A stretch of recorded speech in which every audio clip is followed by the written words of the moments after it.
자, 이것이 복음이다. 교회를 위한 다윗의 스케일, 사무엘하 3장 39절 말씀입니다. 내가 기름 부음을 받은 왕이 되었으나 오늘 약하여서 수르야의 아들인 이 사람들을 제어하기가 너무 어려우니 여호와는 악행한 자에게 그 악한 대로 갚으실지로다 하니라. 이 다윗의 말입니다.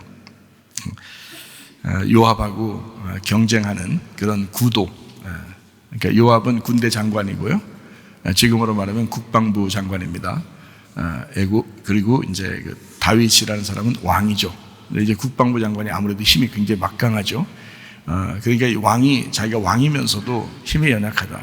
그러니까 하나님께서 역사해 주기를 원한다. 이제 그런 내용이 바로 오늘 말씀입니다.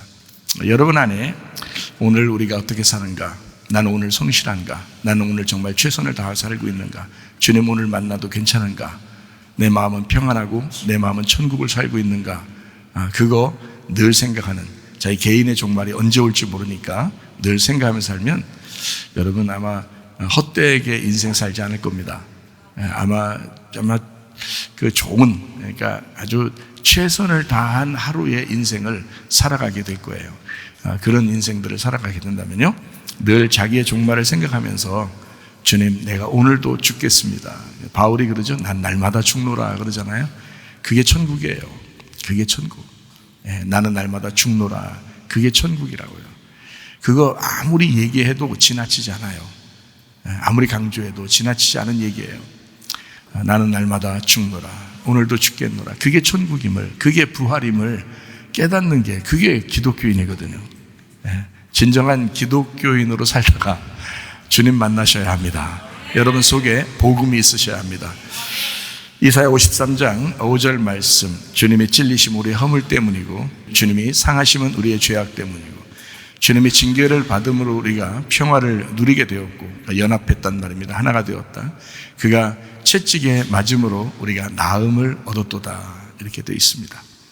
고린도후서 6장 2절 말씀이요, 보라 지금 은혜 받을 만한 때요, 보라 지금은 구원의 날이로다. 지금입니다.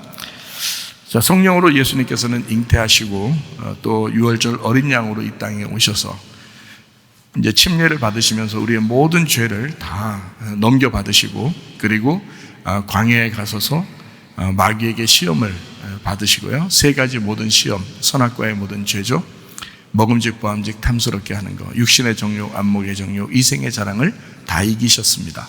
그래서 우리가 시험 들었다고 하는 건 자기 정욕에 이끌려 시험 당한 거지, 자기 욕심에 이끌려, 자기의 분노에 이끌려, 자기의 미움에 이끌려 시험 받는 거지. 솔직히 말하면 모든 시험은 다 가져가셨기 때문에 우리 기독교인들이 진짜 예수님을 속에 모시고 있으면요, 시험 안 당합니다. 시험 당할 이유는 없어요. 자, 시험 다 이기셨죠? 그 다음에 3년 반 동안 아버지의 일을 충실히 하시다가 십자가 못 박혀 돌아가시면서 죽음까지도 다 이루셨습니다. 그래서 우리는 더 이상 죽을 이유가 없고 우리 영생한다 그러죠. 예수님만 믿으면 너희가 영생한다. 멸망하지 아니하고 영생하게 될 것이다. 누가 믿으면? 내가 믿으면. 그래서 그 믿음이라는 예수님을 내가 믿으면 멸망하지 않고 영생함을 얻는다. 그래서 마음에 너희가 믿고 입으로 고백하면 너희가 구원을 받는다. 이렇게 되어 있습니다. 예수님은 물과 피로 임하셨고 이 땅에, 그리고 성령으로 함께 하시는 성령께서 증거자가 되십니다. 그래서 성령이 우리 안에 들어오지 않으면 증거자가 될 수가 없어요. 그래서 여러분 안에 성령이 들어오셔야 되고, 성령이 너에게 임하셨으면 너희가 권능을 받아야 된다. 그 힘이 있어야 된다는 거죠. 총알이 안에 있는데 뭔가 뒤에서 때려주는 게 있어야 이게 총알이 나가죠. 똑같아요. 하나님의 성령이 내 속에 있는데 권능이 있어야 이걸 치고 나간다는 거죠. 그래야 증거자가 되는 거예요. 왜 예수를 증거할 수 없느냐면 내 속에 성령이 있는 것 같은데 능력이 없는 거예요. 그러면 증거자가 될 수가 없어요. 그런데 능력이 있어요. 그러면 증거자가 될 수가 있죠. 성령이 그렇게 하시는 분이니까.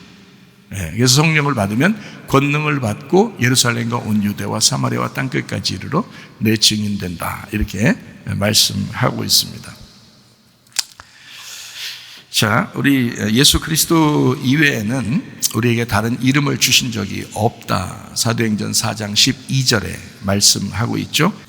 예수님은 예수 그리스도가 예수가 구원자라는 이름입니다. 그 구원자라는 말은 뭐 나를 죄에서 구원한다는 것만 아니고 병에서 치료하는 것도 됩니다. 그래서 치료자가 되십니다. 가정에 문제들이 있잖아요. 그러면 자기가 해결할 수 없는 게 있잖아요. 교회에서 문제들이 있잖아요. 자기가 해결할 수 없는 게 있어요. 이거를 회복시키는 분이다. 이것도 구원이잖아요. 그래서 구원자라는 예수라는 이름은 치료자고 회복자이고 구원자입니다. 네. 그래서 예수라는 이름이고요. 그게 임마누엘로 우리와 함께 하신다는 것은 부활 승천하셔서 성령이 우리에게 임하셨단 말이에요. 그러니까 각자 모두에게 성령이 들어가면 함께 계속 있는 거예요. 그래서 성령 받는 게 중요하고 먼저, 그리고 성령의 능력, 성령의 기름 부음 받는 게 중요합니다. 그러면 뭐 신앙생활은 정말 하나님께서 인도하셔요, 그 사람을. 그런데 자기 혼자 막 신앙생활 하는 것 같죠. 그러면 힘든 거야. 너무 힘든 거야. 원망, 짜증, 미움, 슬픔, 괴로움, 화나는 거, 욕심나는 거, 정욕적인 거, 이런 게 안 사라져요. 성령이 역사하지 않으면. 그러니까 늘 육체가 막 살아오고 움직인다고요. 근데 하나님의 성령이 막 임하시잖아요. 능력이 임하잖아요. 그러면 그런 게 올라오다가도 금방 회개하죠. 올라오려고 하다가, 올라오려고 하는 건 우리가 육체로 살아가니까 그런 거고. 그런데 금방 사라진다는 거죠. 그래서 갈라디아서 2장 20절의 말씀에 보면 우리가 육체 가운데 사는 것은 육체로 살 수밖에 없지만, 그러나 우리가 나의 믿음이 아니고 그리스도의 믿음으로, 하나님의 아들의 믿음으로 살아간다. 이렇게 되어 있는 것입니다. 요한일서 4장 8절 16절 말씀에 보면요, 하나님은 사랑이라 그랬어요. 하나님을 사랑하지 아니하는 자는 하나님을 모르는 거래요. 그러니까 하나님은 사랑이니까 그래요. 16절에도 보니까 하나님이 우리를 사랑하시는 사랑을 우리가 알고 믿었다. 하나님이 사랑하니까 우리가 구원받은 거 아니에요? 그걸 알고 믿은 거잖아요. 하나님은 사랑이라는 거예요. 사랑 안에 거하는 자는 하나님 안에 거하고 하나님도 그의 안에 거하시느니라. 여러분, 남편과 아내가 서로 사랑해야 합니다. 남편이 아내를 사랑할 때 하나님이 계신 거예요. 아내가 남편을 사랑할 때 하나님이 그 안에 거하시는 거예요.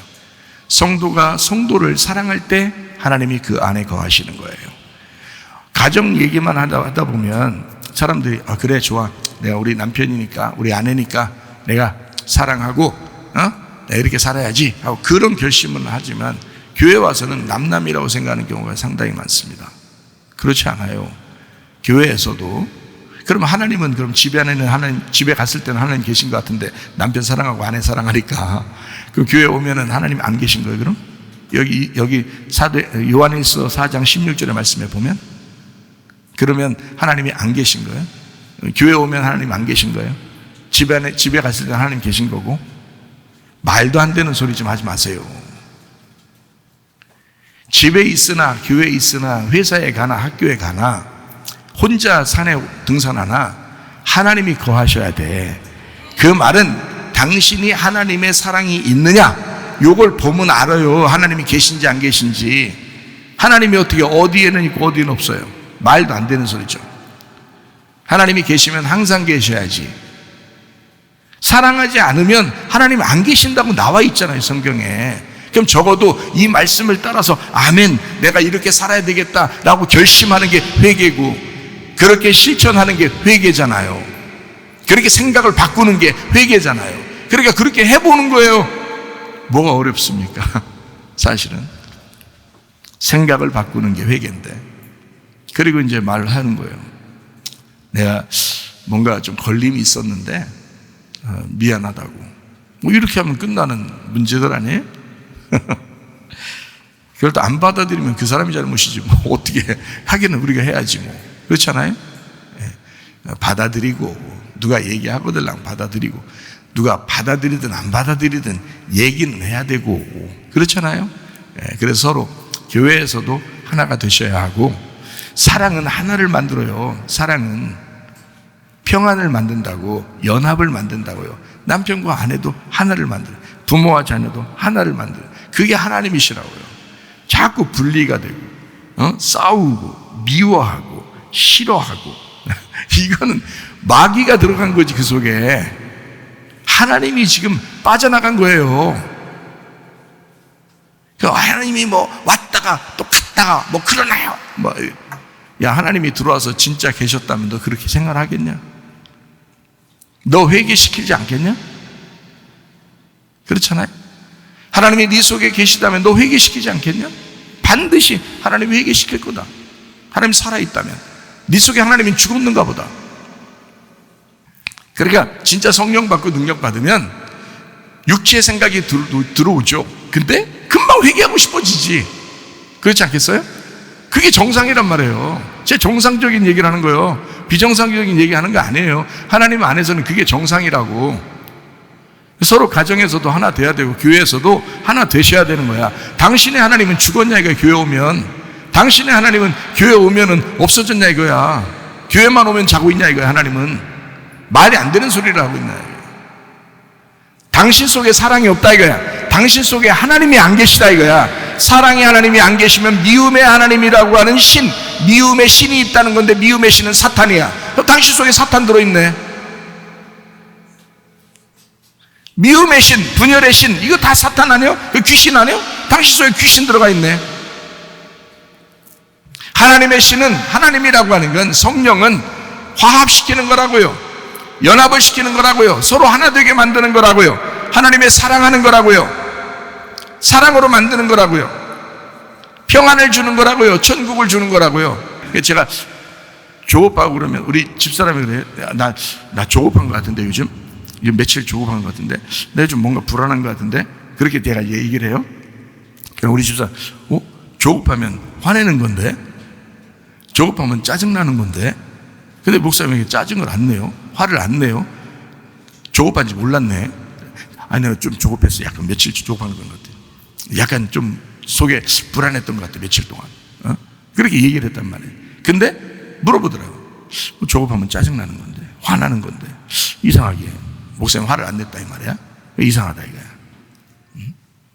자 그럼 내가 이제 뭐라 그래. 그 조급함과 그 불안함 있잖아. 귀신이 들어와서 그러는 거야. 귀신이 틈타서 그러는 거야. 내 생각 속에 귀신이 틈타서 그러는 거야.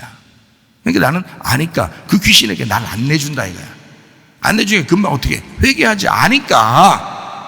근데 계속 미움이 있으면서 계속 싫어하면서 계속 이게 화합이 안 되고 연합이 안 되고 이렇게 분리가 되면서도 자기 자신이 그런 회개가 안 나온다는 것은 사랑이 없다는 거죠. 증거죠. 사랑이 없다는 증거는 당신 속에 하나님이 안 계시다는 증거가 된다는 거죠. 요한에서 4장 16절 말씀. 하나님이 우리를 사랑하시는 사랑을 우리가 알고 믿었는데 하나님은 사랑이시라. 사랑 안에 거하는 자는 하나님 안에 거하고 하나님도 그의 안에 거하시느니라. 사랑이 없으면 하나님이 그 안에 거하지 않는 것이다. 자, 제 말이 틀렸나요? 맞는 얘기죠? 네. 목사님, 그때는 하나님이 늘 우리를 사랑한다면서요. 내가 무슨 짓을 해도 사랑한다면서요. 야, 모든 사람을 사랑한다고 제가 얘기했잖아요. 그러면 모든 사람을 다 사랑하는 하나님이라고, 사랑의 하나님이라고 내가 그런 말 안 해? 그런 말 해야 그게 복음인데. 하나님은 사랑이라니까. 문제는 그 사랑의 하나님이 네 안에 거하지 않는다는 뜻이지. 밖에 사람들도 다 사랑하는데 그 사람 속에 하나님이 안 계시다는 거지. 왜? 사랑하지 않는 걸 보니까 증거가 그렇게 나타났다 그 말이야. 네가 사랑하는 것을 보면, 그러면 사랑의 마음이 올라오면, 회개할 마음이 올라오면, 그러면 하나님이 계시는 거지. 근데 그게 안 올라온다면 네 속에 사랑이 없다는 얘기고, 사랑이 없다는 얘기는 하나님이 거하지 않는다는 얘기죠. 그 얘기를 하는 거지. 하나님이 사랑이 없다는 얘기야. 하나님이 사랑이 아니라는 얘기가 아니고, 하나님은 모두 사랑한다 할 때 제가 그런 말을 자주 하죠. 하나님이 정말 사랑이라니까 그 하나님 사랑 안에 들어오세요. 하나님 안에 거하세요. 하나님의 사랑이 당신 안에 거하길 바랍니다 라고 말하는 건 일반 사람도 모든 사람도 다 얘기해. 제가 여러분한테도 얘기하는 거고, 그게 복음이니까. 하나님 진짜 사랑이니까. 하나님 막 심판이요, 하나님 거룩함이요, 하나님은 당신을 막 후드로 팰 겁니다. 이런 얘기들은 심판의 얘기지. 응? 밖에 사람들 처음 만나 전도하려고 하는데, 응? 아니 전도 안 하고 그냥 얘기만 하려고 해도 하나님은 사랑이셔요 이라고 해. 아니, 하나님 당신을 후드로 팰 겁니다. 하나님 당신을 반드시 심판할 거예요. 경고합니다. 좀 기다려보세요. 반드시 심판합니다. 이런 얘기를 하겠어요 제가? 만나서 뭐하러? 그 얘기해서 뭐가 이득되는데? 그럼 제가 당신 심판할 거예요. 당신 하나님이 거룩하신 하나님이라 당신 같은 사람은 가만 안 놔도 후드로 팰 거예요. 그러면 이제 그 사람이 오늘 내가 예수 믿어야지 이러겠습니까? 오히려 거부감이 더 느끼죠. 하나님은 당신이 어떠한 죄를 지었어도 하나님은 사랑이시니까 그 사랑 안에 들어오세요. 하나님의 사랑을 배우세요. 하나님의 사랑 안에 거하세요. 이렇게 말하죠 제가. 그러니까 그런 면에서는 여러분 모두 하나님이 사랑하십니다 라고 말하는 거지, 죄를 지어도 사랑합니다 라고 얘기하는 거지. 그런 면에서는. 그러나 당신 속에 사랑이 있다면 하나님이 거하셔서 그 하나님의 거하시는 증거가 나타난다. 그게 사랑이라는 겁니다. 근데 그 증거가 안 나타나면 당신 속에 사랑이 안 계시다는 얘기고 하나님이 안 계시다는 얘기지. 그러니까 회개하셔야지. 이런 말을 들을 때는 내가 이게 뭔가 착각하고 교회를 다니는 거 아닌가 라고 생각을 하셔야지. 하나님은 사랑이십니다. 그럼에도 불구하고 사랑이십니다. 그러므로 그 사랑 안에 거하시기를 바랍니다. 여러분도 사랑하면서 아내를 사랑하고 남편을 사랑하고 부모님을 사랑하고 자녀를 사랑하고 교회 성도들을 사랑하고 목사도 사랑하고 다 사랑하다가, 그 사랑만 하다가 천국 가자고 그랬잖아요. 오늘 하루 성실한가? 오늘 하루 우리는 최선을 다해 사는, 오늘 주님 만났을 때 어떻게 될 것인가? 그를 오늘 이 말씀을 듣고 내가 진짜 사랑해야 되겠구나, 진짜 사랑하다가 주님 만나야 되겠구나 라는, 저는 그걸 아니까 자꾸 그걸 알겠어서 회개하고 그걸 자꾸 강조하게 되는데, 여러분 금방만 까먹죠. 설교 시간 끝나 밥 먹다가 까먹어요. 밥만 먹으면 되는데 그것도 까먹어요. 설교도 먹어요. 그냥 까먹어. 그거 안 돼. 밥 먹을 때도 기억나야 되고요, 집에 가서도 기억나야 되고요, 혼자 걸어다니다가도 기억나셔야 돼. 이 말씀들이, 이거 복음의 말씀이 진리의 말씀이에요. 이 사랑의 말씀, 사랑의 말씀이 딱 들어오는데 자기는 죽어. 사랑의 말씀이 부딪히니까 자기 속에 미움의 상태, 슬픔의 상태, 괴로움의 상태, 원망, 짜증의 상태, 분리하는 그런 상태, 조급한 그런 상태, 이런 게요, 사랑이 팍 부딪히면 우리가 깨져버려야지. 우리가 사랑을 밀어내고 우리가 또 이렇게 살면 되겠냐고. 안 되죠. 그래서 사랑이 나를 부딪혀서 사랑이 나를 깨뜨리도록 해야 해. 그게 날마다 나는 죽노라 그러는 거예요. 바울은 그렇게 살았고 목사도 그렇게 살려고 하는데 성도들이 그렇게 살아야 되잖아요. 그렇게 목사도 진실하게 얘기해 줘야 되잖아요. 어떤 게 진짜 하나님의 사랑이고 하나님이 여러분 속에 거하시는 것이 무엇이다라는 걸 진실하게 얘기해 줄 줄 알아야죠. 목사가 알면서 얘기 안 하면 안 되잖아요. 진실하게 얘기하는 겁니다. 서로 사랑하시기를 바랍니다. 교회가 하나 되시기를 바랍니다. 진실로 그렇게 살으시. 우리 사무엘하 3장 39절의 말씀, 이게 뭔 내용인지 여러분이 성경을 많이 읽어보면 이게 무슨 내용인지 알아요. 앞뒤 내용을 다 읽어보고 난 다음에 요거 한 절만 좀 적어놓은 거거든요. 내가 기름 부음 받은 왕이 되었으나 오늘 약하여서 스루야의 아들인 이 사람들을 제어하기가 너무 어렵다. 여호와는 악행한 자에게 그 악한 대로 갚으실지로다 하니라. 이렇게 되어 있습니다. 어떤 그 경쟁 구도가 있었냐면요, 다윗이 왕이 될 때쯤만 해도 사울의 나라가 있었어요. 사울의 나라가. 근데 사울이 죽으면서 유대인들이 이제 뭉쳐서 이 다윗을 왕으로 세웠어요. 헤브론에서. 그리고 여기 이스라엘 백성들이 더 많아요. 사울이 다스리던 사람들이 더 많아요. 여기 이제 이쪽 사람들하고 이쪽 사람들하고 이제 경쟁 구도가 됐습니다. 그러니까 다윗의 나라하고, 다윗의 나라는 작죠. 왜냐하면 유대인들만 다윗을 따라다녔고 좀 이게 그 빌어먹는 사람들이 이제 다윗을 따라다녀서 얼마 안 됐어요. 그런데 이쪽 이스라엘 백성들은 굉장히 많죠. 이 12지파니까 12지파에서 뭐 10지파 이상이 이쪽을 따르고 있으니까 굉장한 거죠. 그러니까 다윗이, 사울은 죽었죠. 그 다음 왕이 다윗인 거거든요. 근데 다윗이 왕이 돼야 되는데 이쪽하고 이쪽은 어떻게 해야 돼요? 경쟁 구도인데 이쪽 사람들이 이 다윗을 받아들이려면 무슨 행위가 있어야 될 거 아니에요. 그런데 이게 서로 화합시켜서 여기 전체의 왕이 돼야지 이스라엘 왕이 되니까 다윗이 그런 생각을 가지고 있었단 말이에요. 다윗은. 그런데 이쪽에 다윗을 따라다니던 개국공신, 그러니까 그 개척교회 전도사 담임 목사인 다윗을 따라다니던 그 요압이라는 군대 장관이 있었단 말이에요. 근데 이 사람 생각은 좀 달라요. 이쪽 이스라엘 그 지파에 있었던 이런 사람들의 그 군대 장관이 있어요. 그 군대 장관, 이 사람이 미워한 거예요. 이쪽에 있는 요압이라는 군대 장관이 이쪽에 있는 군대 장관을 미워한 거예요. 왜냐면 아무래도 전쟁이 계속 있었으니까. 다윗이 그쪽 지파 사울이 살아있을 때도 굉장히 괴롭힘 많이 당했잖아요. 그러니까 이걸 맨날 쫓겨다니면서 그런 걸 경험했으니까 너무 기분이 안 좋단 말이에요. 그죠? 그런 상태인데 경쟁 구도가 딱 됐네요. 그런데 여기서 이제 무슨 일이 벌어졌냐면, 전에 사울의 군대 장관이라는 사람이 있어요. 이 전에 사울의 군대 장관이 아브넬이라는 사람입니다. 이 아브넬. 근데 전쟁 중에 이 군대 장관, 이쪽에 다윗의 군대 장관인 요압의 동생을 이 사람이 죽인 거예요. 이 아브넬이. 여러분 같으면 어떻겠어요? 여러분 같으면 어떻겠냐고. 진짜 죽여버리고 싶지 않겠어요? 그때 당시에 전쟁을 통해서 죽는 거니까, 진짜 전쟁이라는 게 계속 이게 경쟁 구도가 생겨 있으니까 요압의 입장에서는 자기 동생을 죽인 아브넬이라는 군대 장관을 죽여버리고 싶지 않겠냐 이거예요. 여러분, 일반적으로 생각할 때는 그게 정의란 말이에요. 네, 그렇죠? 여러분, 그 다윗의 아들 중에서 압살롬이라는 사람이 있죠. 다윗의 아들 중에 압살롬이 있습니다. 그 압살롬이 그 이복 형제한테 자기 여동생이 이제 강간을 당한 거예요. 자, 압살롬이 생각할 때 저건 죽여버려야 되겠다라고 생각을 했어요. 근데 그거를 몇 년 동안 참아요. 굉장한 사람입니다. 바로 죽일 수도 있었는데 그러지 않고 몇 년을 참아요. 이거는 굉장한 인내심이거든요. 지도력이 있고. 그래서 어느 날 이제 때가 됐어요. 그리고서 다 이제 형제들을 다 초청합니다.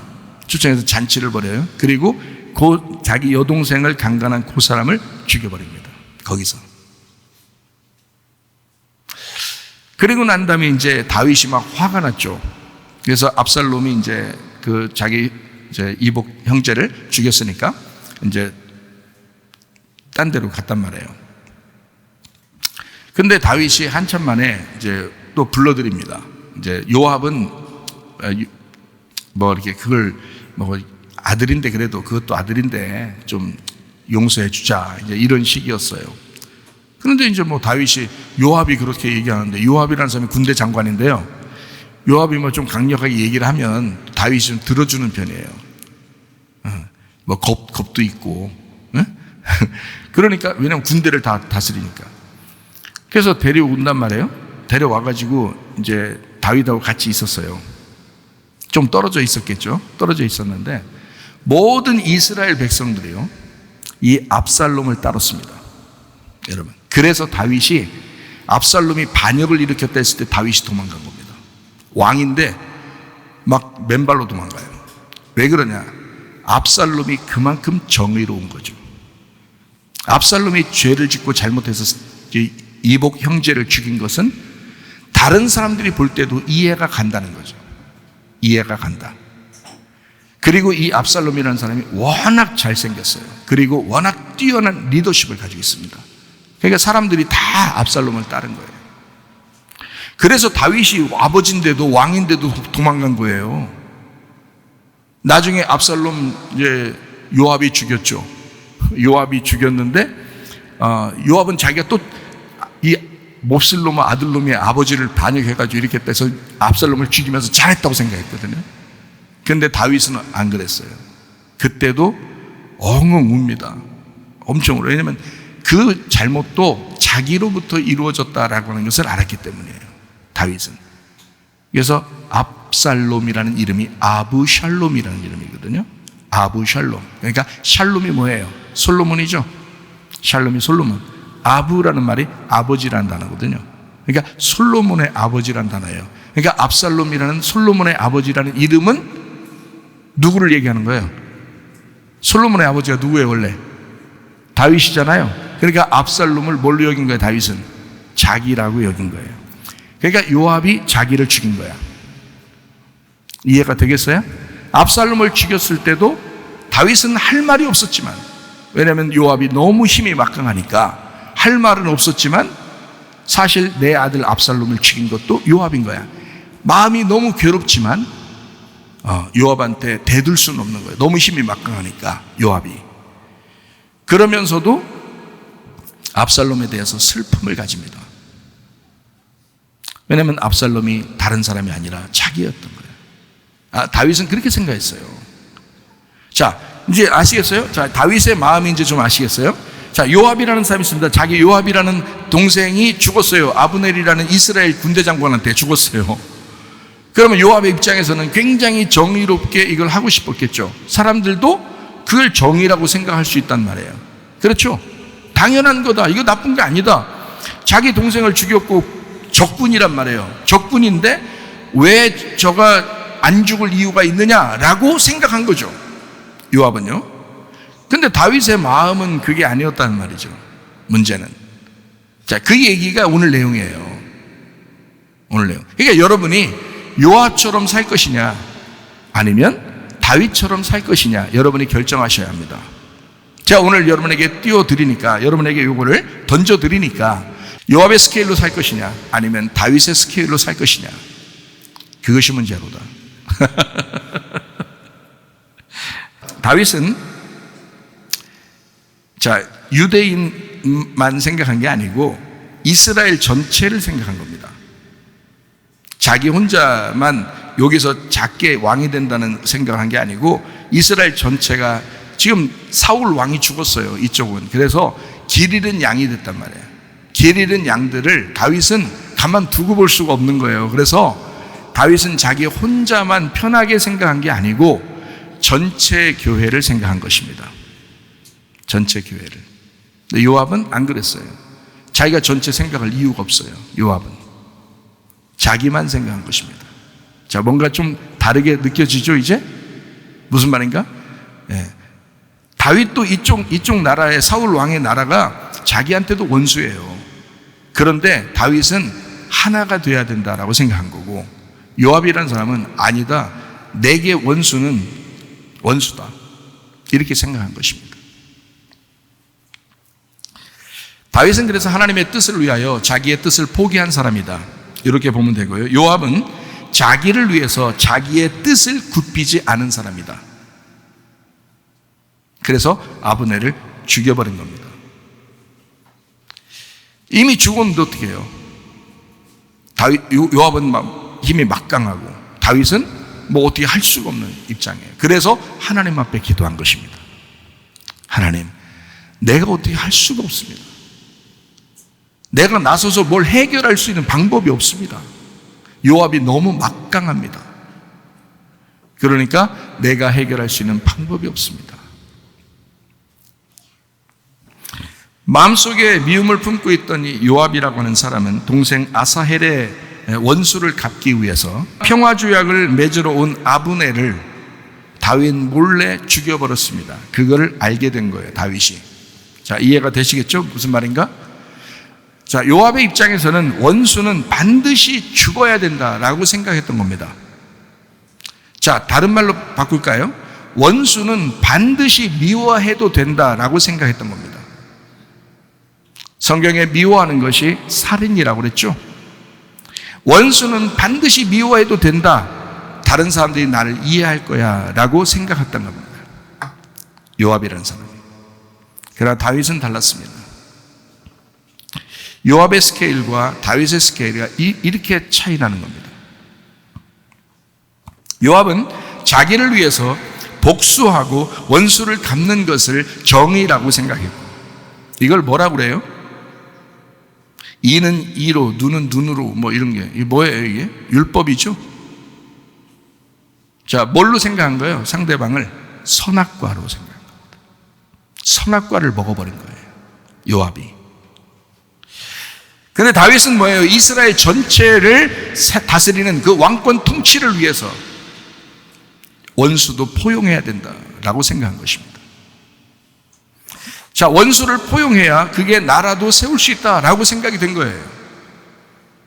그러니까 이것은 선악과가 아니라 생명나무죠. 이 생명나무를 원수도 사랑해야 된다. 그래서 나라가 세워져야 된다. 교회가 세워져야 된다. 전체가 목장이 세워져야 된다라고 생각했기 때문에 이것은 자기가 즐거워서만 하는 게 아니라 억지로도 해야 되는 일이란 말이에요. 어렵죠. 어렵지만 해야 되는 일이라 생각한 겁니다. 자기를 부인해야 된다라고 생각한 겁니다. 자기 십자가를 져야지라고 생각하면서 한 것입니다. 다윗인들 그 모든 자기를 반대하던 그런 사람들과 함께 이렇게 산다는 게 쉬운 건가요? 그렇지 않죠.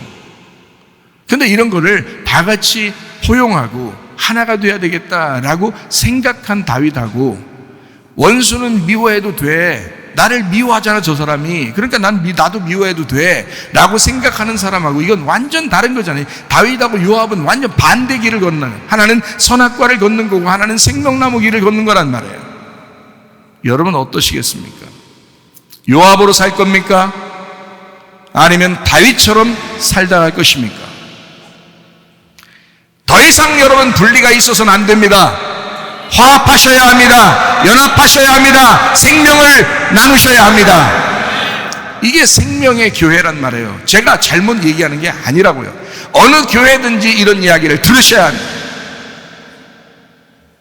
하나님은 연합이고 하나라고 했잖아요. 평화라고요. 그런데 자기 스스로 막 분리해야 돼요. 자기 스스로 떠나간다 이거예요.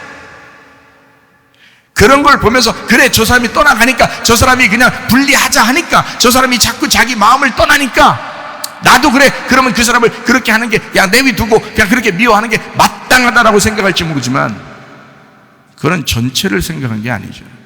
하나님을 생각한 게 아니란 말이에요. 교회를 생각한 게 아니란 말이에요. 자기만 생각했죠. 자기 기분 나쁜 것만 생각했죠. 교회를 생각하셔야 돼요. 목장을 생각하셔야 하고 전체를 생각하셨어야 돼요. 다윗은 이스라엘 전체를 생각했단 말이에요.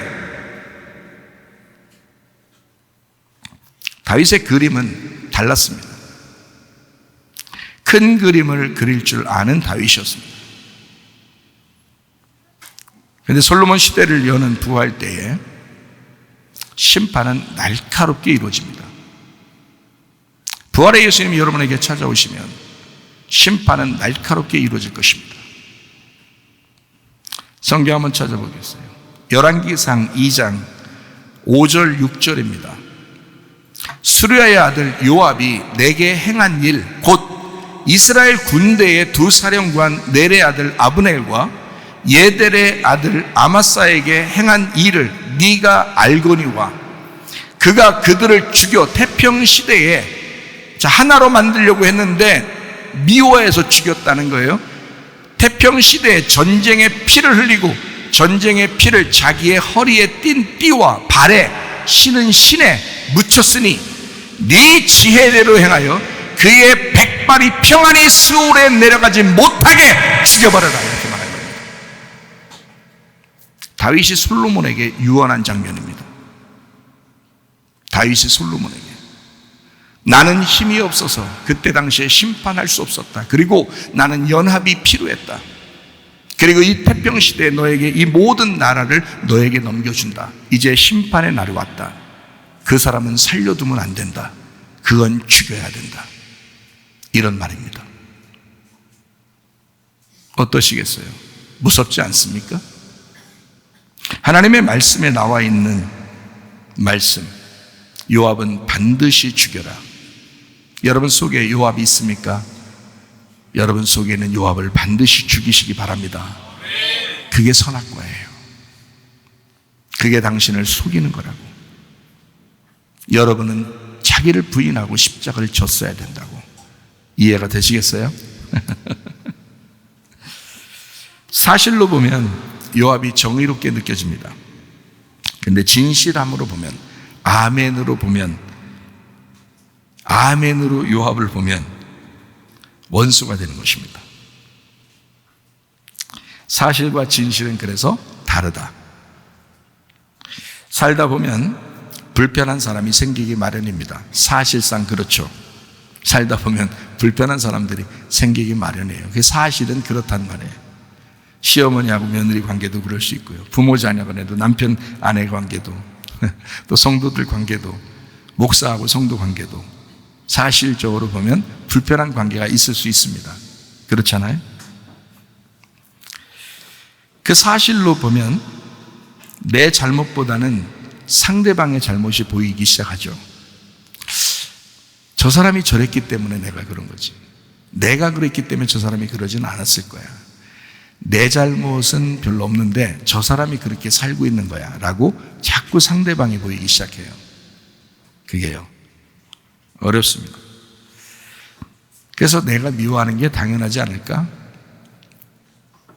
그 사람과 함께 있으면 불편해. 그러니까 좀 피해 있고 싶어. 피할 거야 그냥.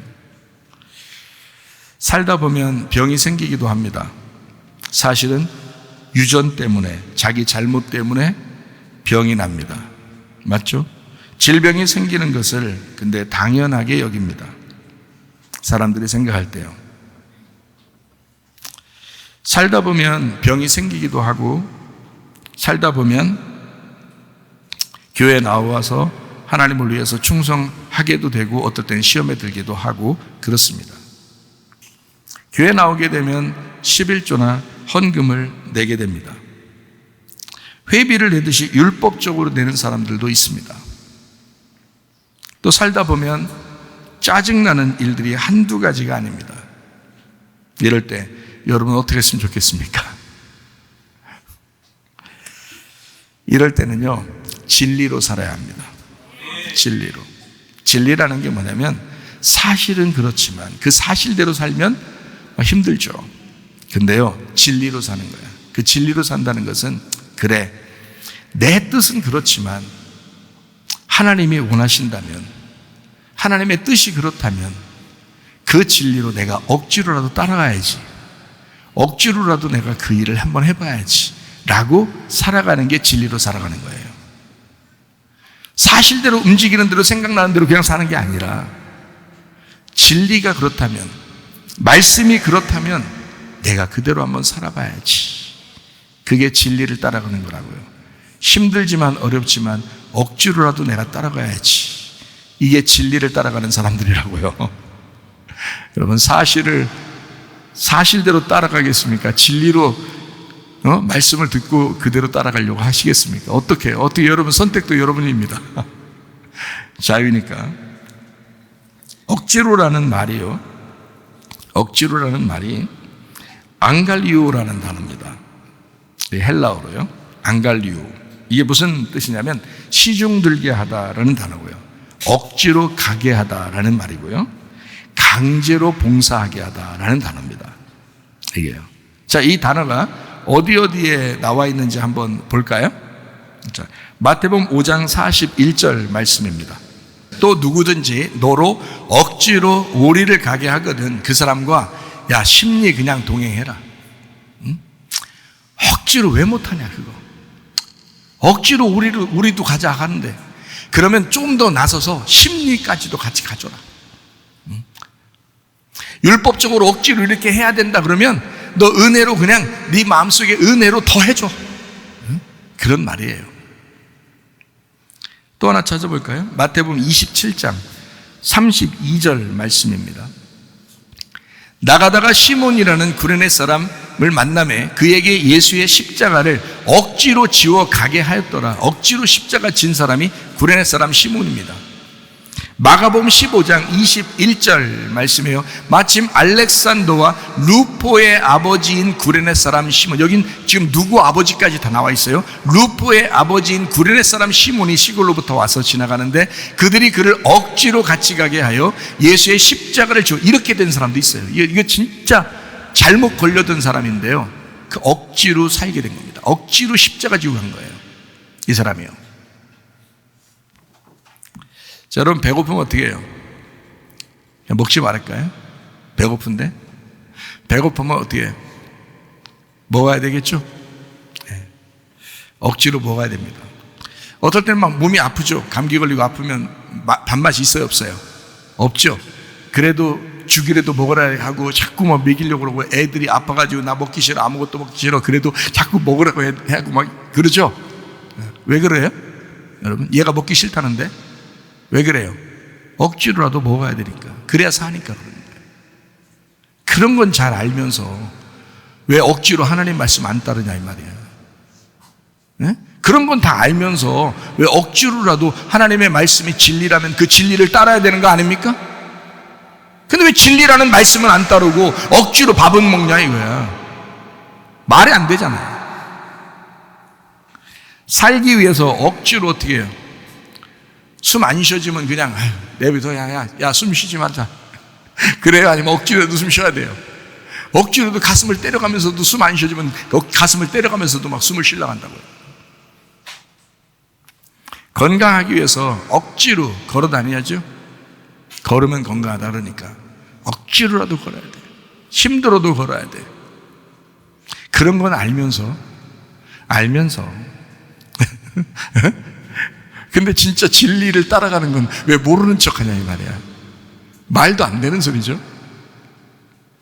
억지로 하는 노력도, 살려고 노력하는 것도 진리입니다. 여러분 생각하는 대로 그냥 막 살아버리는 게 아니에요. 그냥 생각나는 대로 편하게 살아가는 게 아니에요. 오히려 진리로 사는 것은 불편할 수도 있습니다. 그럼에도 불구하고 내 영혼에 유익한 거라면 그렇게 살으셔야 합니다. 내 몸에 건강한 거라면 억지로라도 그렇게 살으셔야 합니다. 그게 진리니까. 왜 용서하라는데도 용서하지 않느냐 이거예요. 왜 연합하라는데도 연합하지 않느냐 이거예요. 왜 하나가 되라는데도 왜 하나 되지 않느냐 이거예요. 억지로도 왜 힘든 걸 해보라는데 왜 하지 않느냐 이거예요. 왜 원수 맺느냐 이거예요. 왜 분리시키냐 이거예요. 왜 목장이 분리되느냐 이거야. 왜 교회가 분리되느냐 이거야. 왜 사람들끼리 가족마다 분리가 되느냐 이거야. 말이 안 된다. 이 말 하는 것은 모든 교회가 들으라고 얘기하는 것입니다. 서로 하나 되셔야 합니다. 인생은 전쟁입니다. 마태복음 11장 12절 말씀 아시죠? 침례 요한 때부터 지금까지 천국은 침노를 당한다. 침노하는 자가 그 천국을 빼앗는 거예요. 억지로라도 해야 된단 말이에요. 그래야 천국이 자기 속에 임한다고요. 억지로라도 안 하니까 그냥 둬보지 뭐. 근데 당신 마음이 평안하더냐고. 평안하지 않다고. 천국이 안 온다고요. 천국이 오려면 침노해야 한다고. 억지로라도 해야 된다고요. 이해가 되겠습니까? 그 천국을 폭행해서라도 침노에 들어가셔야 된다고요. 그래야 그 천국이 내게 찾아오는 거라고요. 자기를 희생시키면서 살아가는 것, 그리스도인이니까 그런 것입니다. 자기를 부인하고 십자가를 지고 자기를 희생시키면서라도 진리를 따르려고 하는 것, 그게 그리스도인이니까 그런 거예요. 저쪽 사람이 그렇게 안 하는데요, 나만 해야 돼요. 너만 해 그냥. 왜? 네가 그리스도인이잖아. 너 정말 주님 사랑한다며. 주님 사랑하는 사람만 하면 돼. 주님 사랑하지 못하니까 못하는 거야. 주님 사랑하면 할 수 있어요. 주님을 따르는 진정한 그리스도인은 자기를 부인하고 십자가를 지고 따라가는 것입니다. 마가복음 8장 34절의 말씀입니다. 무리와 제자들을 불러 이르시되 누구든지 나를 따라오려거든 자기를 부인하고 자기 십자가를 지고 나를 따를 것이니라.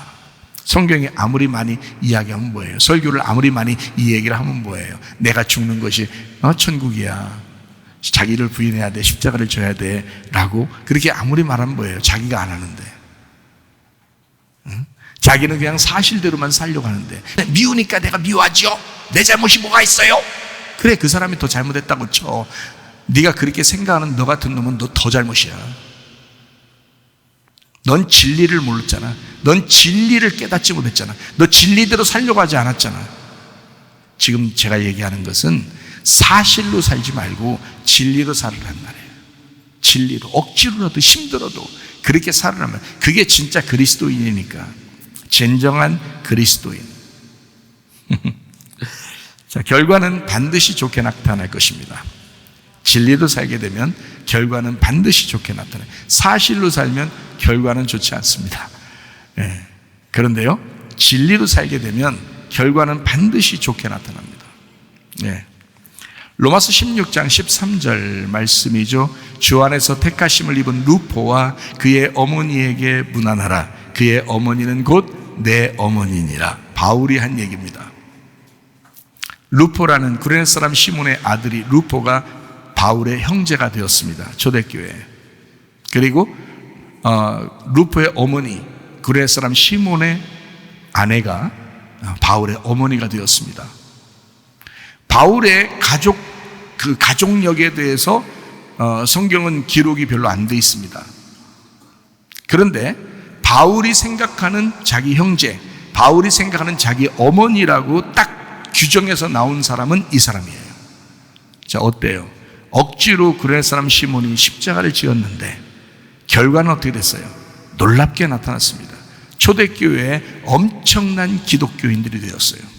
초대교회에 어마무시한 사람들이 되었습니다.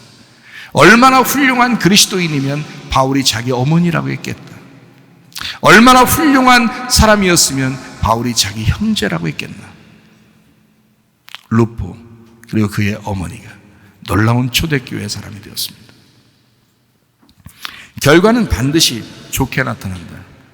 구레네 사람 시몬의 아들이 루포, 그 루포가 바울의 형제, 그 구레네 사람 시몬의 아내가 바울의 어머니. 놀랍죠? 바울은 루포의 어머니를 자기 어머니로 삼았고 놀라운 일이 일어난 것입니다. 초대교회 가장 유명했던 바울, 사람들이 바울 하면 깜짝깜짝 놀랐던 그런 바울이 세상에 내 어머니는 구레네 사람 시몬의 아내야, 루포의 어머니야, 그 내 어머니야. 야, 놀랍지 않습니까? 한 사람이, 그 가정에 한 사람이 억지로, 그 목장에 한 사람이 억지로, 그 교회에 한 사람이 억지로 진리를 따르려고 했더니 교회가 살아나고 목장이 살아나고 가정이 살아나더라. 그게 구레네 사람 시몬. 하나님은 반드시 억지로 한 것까지도 그냥 넘어가지 않으시는 하나님이십니다. 그게 우리 하나님이셔요. 자기를 위해서가 아니라 주님과 교회를 위해서 노력하고 희생하고 자기를 부인하고 자기 십자가를 지는 그 생활, 반드시 선하게 갚아주시는 하나님을 기대하셔도 좋다는 말입니다. 요압은 선악과에 충실한 군인이었습니다. 요압이라는 사람, 원수를 원수로 알고 보복해야 된다고 생각했습니다. 미워해도 된다라고 생각했습니다. 다른 사람들도 다 이해가 갈 만한 그런 일이었습니다. 눈은 눈으로 이는 이로 갚아줘야 된다라고 생각했습니다. 그런데 다윗은 생명나무의 사람이었습니다. 스케일이 남달랐습니다. 스케일이 달랐어요. 여러분 어떤 스케일로 살고 싶어요? 요압의 스케일 너무 작아요. 우리 교회 다니면 스케일은 다윗의 스케일 정도 돼야 됩니다. 그렇게 살아가셔야 합니다. 오늘 마음을 넓히시기 바라요. 그릇이 이렇게 오므라져 있잖아요. 오목하게. 요거를 망치로 두드리는 거예요. 망치라는 말씀으로 두드리는 거예요. 두드려서 이걸 넓게 피면 더 많은 것을 담을 수 있죠. 내가 죽었습니다 하면 그 위에 무엇이든지 담을 수 있는 거예요. 근데 내 그릇을 이렇게 오목하게 만들면 요 안에 들어가는 것들만 내 거예요. 내 안에 들어가는, 요 안에 들어가는 것들만, 그죠? 근데 마음을 넓히라 그러면, 이게 마음을 넓히라 그 말은 내 마음이 다 펴졌다. 내 마음이 다 펴졌다. 예. 넓어졌다. 예. 없어졌다. 다른 말로 말하면 네? 없어졌다. 내 마음이 없어졌다. 내 지식이 없어졌다. 내 생각이 없어졌어. 내 뜻대로 마옵시고 아버지의 뜻대로 되기를 원하나이다. 이렇게 되는 거예요. 진정한 그리스도인, 저는 이게 말하면서도 이게 진짜인데 이 진리를 받아들이질 않지, 사람들이. 사람이니까 그런 아니에요. 동물이니까 그런 거라고 했잖아요. 짐승이니까 그런다고 했잖아요. 사람은 받아들인다. 사람은 받아들여야 된다. 그리고 넓히셔야 돼요. 이 마음을 넓히셔야 돼요. 그릇이 너무 적어. 요압의 그릇은 너무 작아. 거기에 이스라엘 모든 지파를 담을 수가 없어. 다윗은 자기 마음속에 이걸 넓어졌어. 고난을 많이 당하면서 자기가 넓어졌어요. 막 두들겨, 하나님의 말씀으로 두들겨 팬 것이 너무 많아. 그래가지고 쫙 펴졌어요. 이스라엘 모든 지파를 다 담을 수가 있는 거야. 목장을 다 담을 수가 있는 거야. 교회를 다 담을 수가 있는 거야. 자기가 펴져야 되는 거야. 자기만 아는 인생들, 자기만 아는 신앙생활 가짜입니다. 선악과의 신앙생활이에요. 바알 숭배나 하고 있는 그런 신앙생활이라고요. 교회를 생각하셔야죠. 하나님의 뜻을 생각하셔야죠. 목장을 생각하셔야죠. 이해가 되시겠습니까? 여러분 자신을 스스로 합리화시키지 마세요. 그 진짜 신앙 아닙니다. 교회를 먼저 생각하셔야 합니다. 스케일이 남달랐던 그 다윗처럼 마음을 넓히고 신앙생활 하셔야 합니다.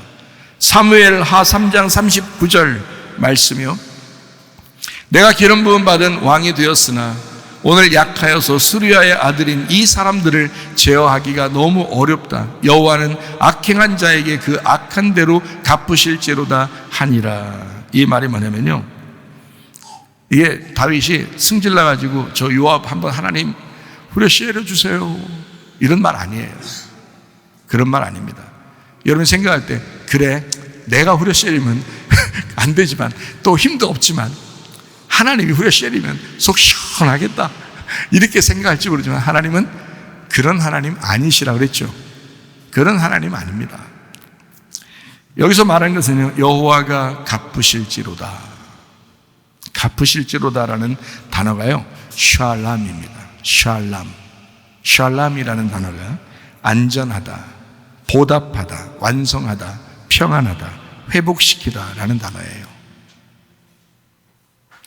악을 악으로 갚는 것도 하나님이시고 선을 선으로 갚는 것도 하나님이십니다. 그게 공의라고 하는 거죠.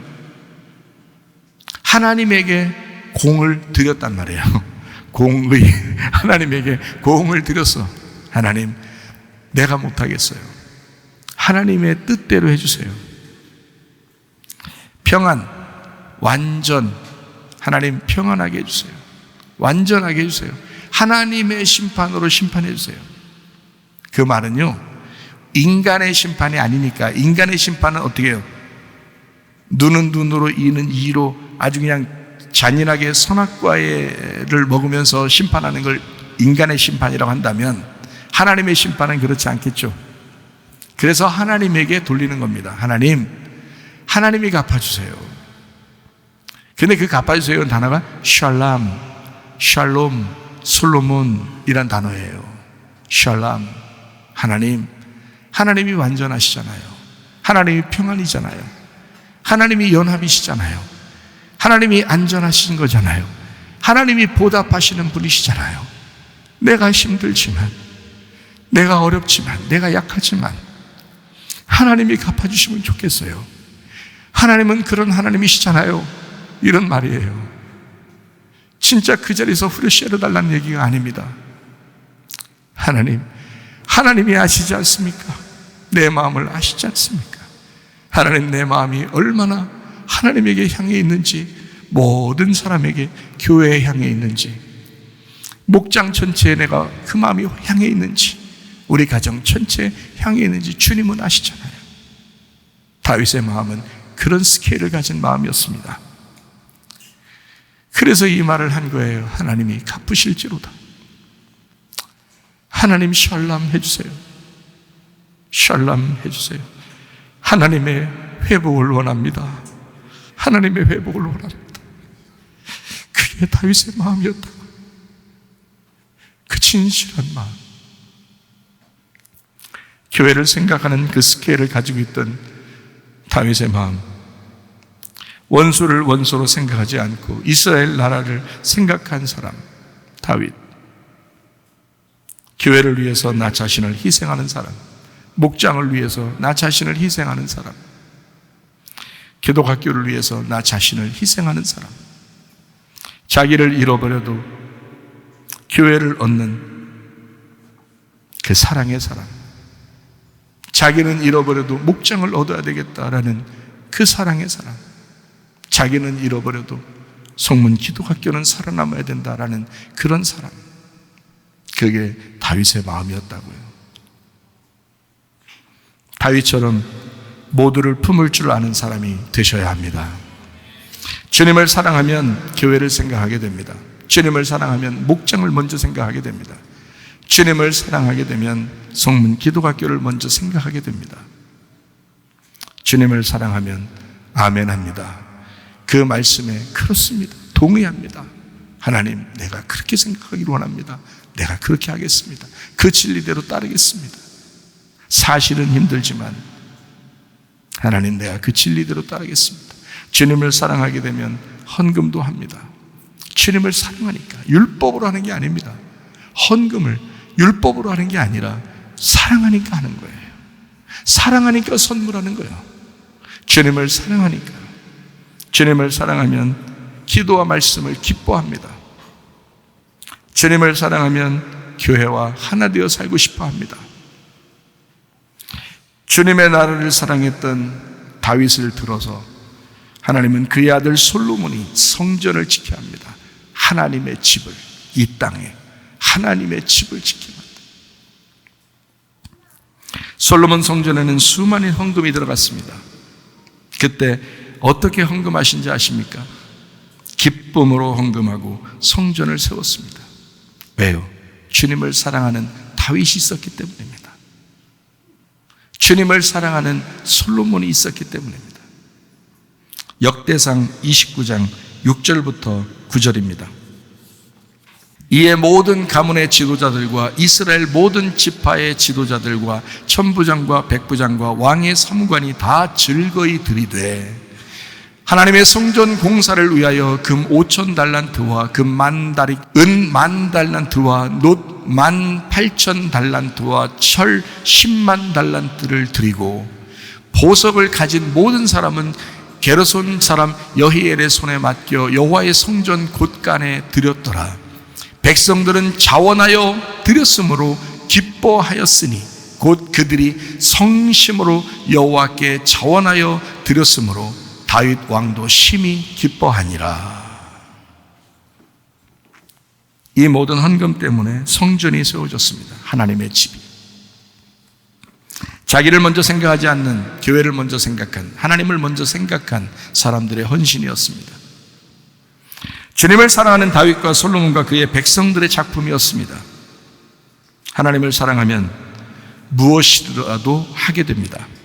하나님, 내가 주님을 사랑합니다. 내가 뭐 할까요? 어떻게 살아갈까요? 무엇이라도 하게 돼 있어요. 주님을 사랑하게 되면. 나보다는 모두를 생각했던 다윗이 있었습니다. 교회를 사랑하는 마음, 목장을 사랑하는 마음, 성문 기독학교를 사랑하는 마음이었습니다. 스케일이 남달랐던 다윗을 통해서 하나님은 일하셨습니다. 여러분과 저를 통해서, 스케일이 남다른 여러분과 저를 통해서 하나님의 일들이 이루어져 나가야 합니다. 여러분의 가정도, 목장도, 교회도, 성문 기독학교도 하나님께서 일하심을 여러분과 제가 목도하고 그 증거를 삼아야 합니다.